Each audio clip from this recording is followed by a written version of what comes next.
That's one way of looking at it. Jason Rantz is a Seattle-based radio host.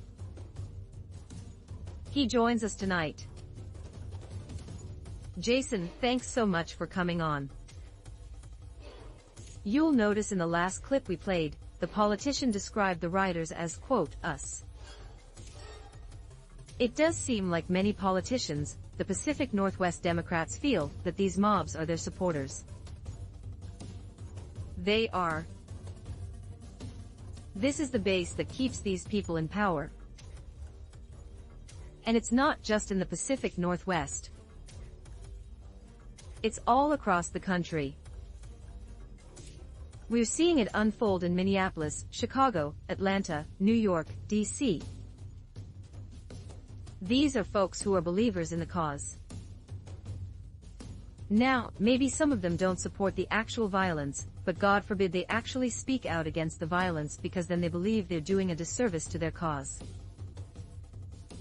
And so instead of acknowledging what's going on, you have these spineless politicians who want to pretend that, oh, no, it's totally peaceful. I don't know what you're talking about. Any of the violence is being done by the cops, although in that case with Portland with that clip, and TFA members are literally saying they were responsible for the violence against the police union office that they tried to burn down. This is not some provocateurs in the crowd doing this. In Seattle, you had a bunch of people who were basically marauding around town. They were going towards every single Starbucks, and Walgreens and different businesses trying to destroy them. This has nothing to do with George Floyd. This has everything to do with a devious ideology that's pushing Marxism and socialism.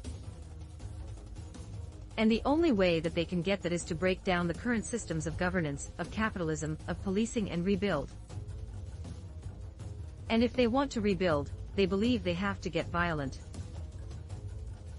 And if not violent, they have to give the threat of violence to stop people from actually speaking up. Cowardice and the complicity of elected officials is on spying.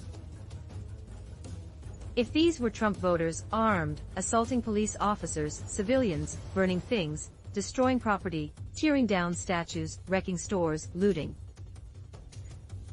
do you think would you stand by and say, you know, I roughly agree with these people politically, so I'm not going to say anything about it? Or would you stand up until just about it? Yeah, you stand up and you tell the truth.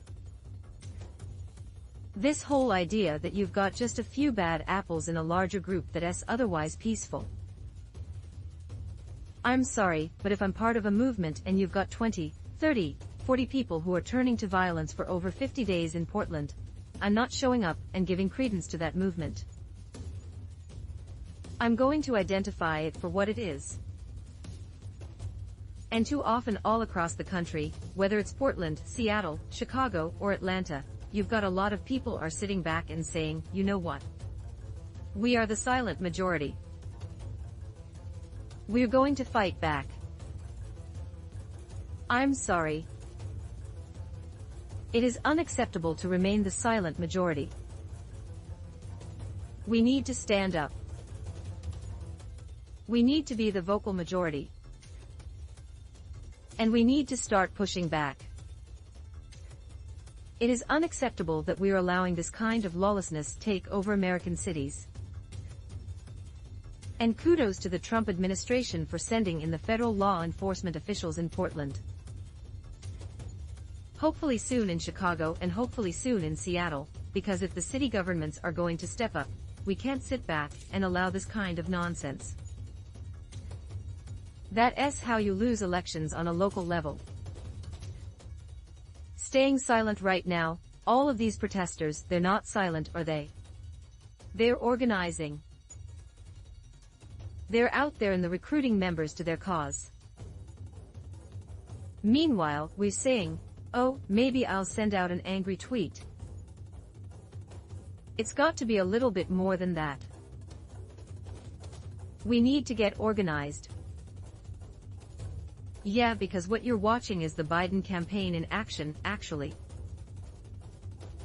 So yeah, it's hard to know the answers, but I can't resist asking it. We've got an election in a few months in November.